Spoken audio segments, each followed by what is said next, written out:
Hi everyone, so we are on the chapter 7 of this book. Yes, I love you. So let's start reading. Holly lay on her bed, switching the lamp on and off with a smile on her face like a demented woman.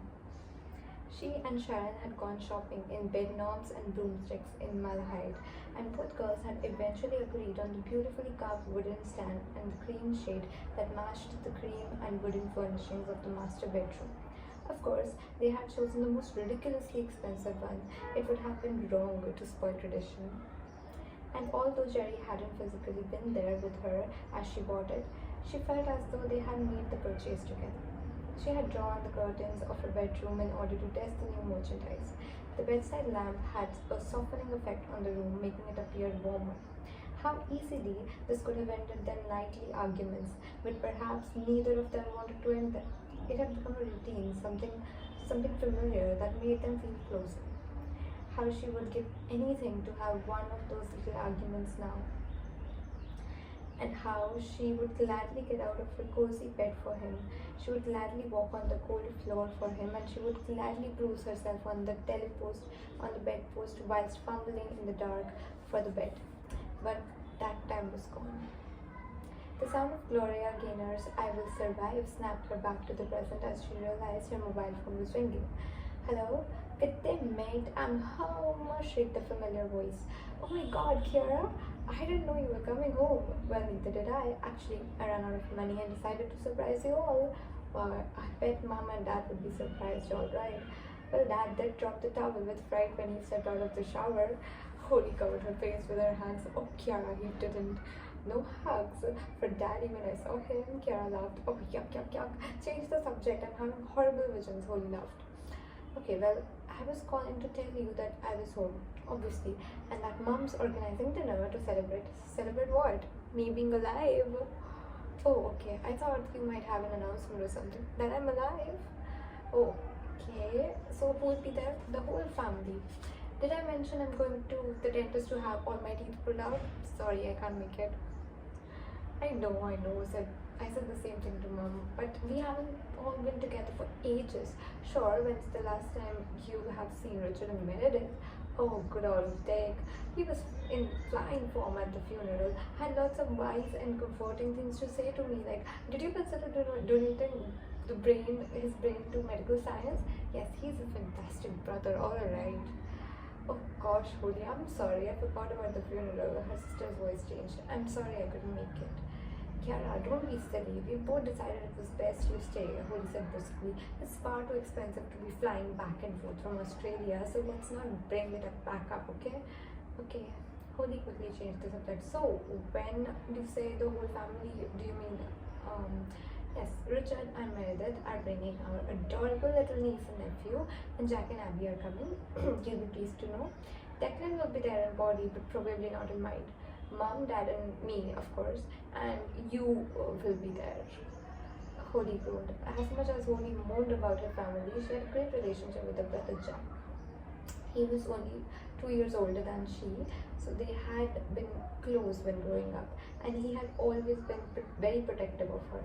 Their mother had always called them uh, her two little elves because they were always getting up to mischief around the house, usually aimed at their elder brother Richard. Jack was similar to Holly in both looks and personality, and she considered him to be the most normal of her siblings. It also helped that she got along with his partner of 7 years, Abby, and when Jerry was alive, the four of them would often meet up. The four of them most often met up for dinner and drinks. When Jerry was alive, God, that didn't sound right. Kiara was a different kettle of fish altogether. Jack and Holly were convinced she was from the planet Kiara, population 1. Kiara had the look of their father, long legs and dark skin.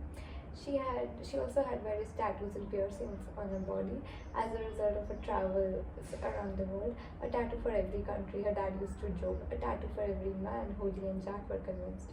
Of course, this carry-on was all frowned upon by the eldest sibling, Richard, or Dick, as he was known to Jack and Holly. Richard was born with the serious affliction of being an eternal old man. His life revolved around rules and regulations and obedience. When he was younger, he had only one friend, and they had a fight when they were 10. And after that, Holly could never remember bringing anyone home, having any girlfriends, or ever going out to socialize. She and Jack thought it was a wonder he even met his equally joyless wife, Meredith, probably at an anti happiness convention. It wasn't as though Holly had the worst family in the world.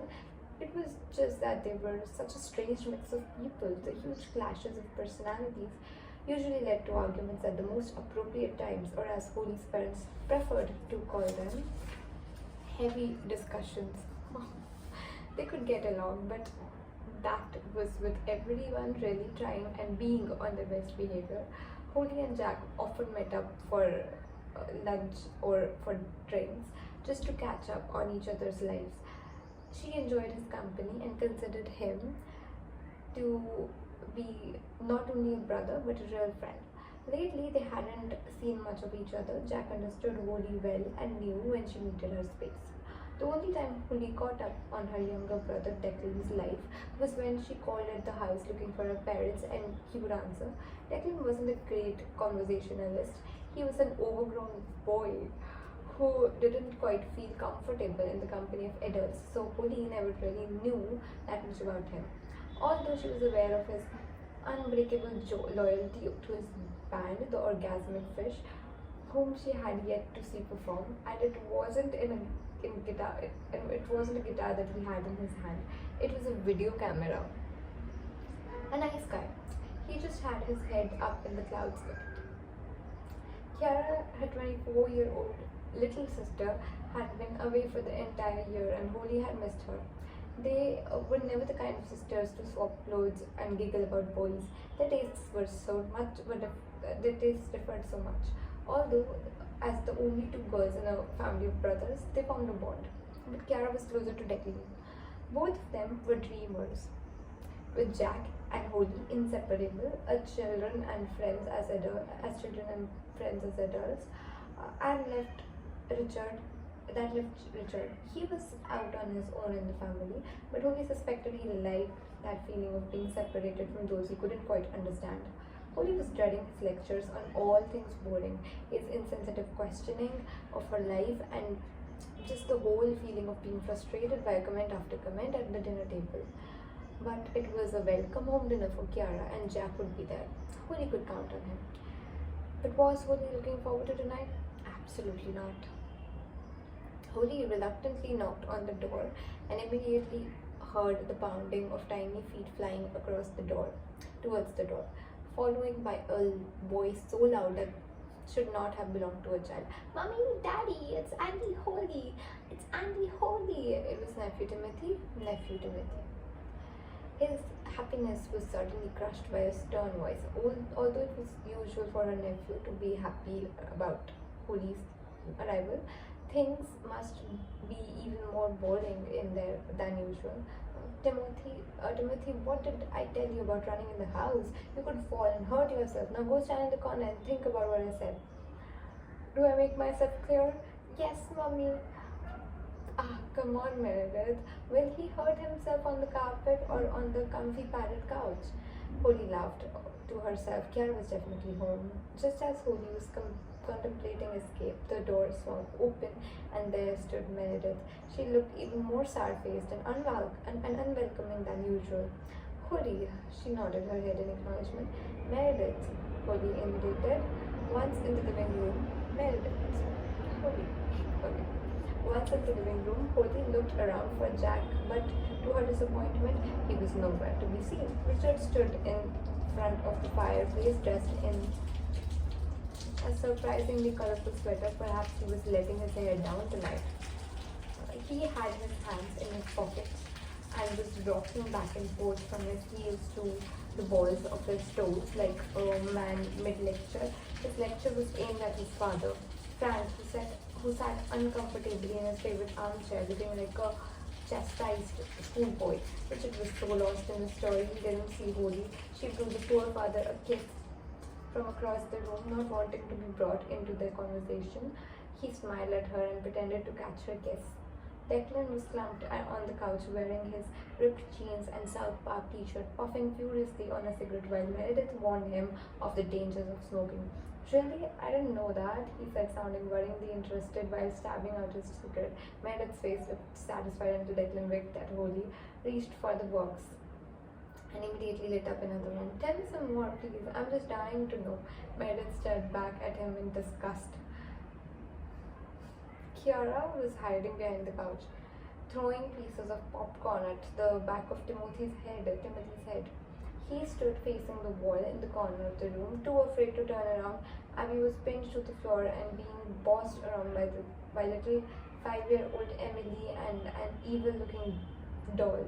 She caught Holly's eye and muttered, help to her. Hi, Kiara.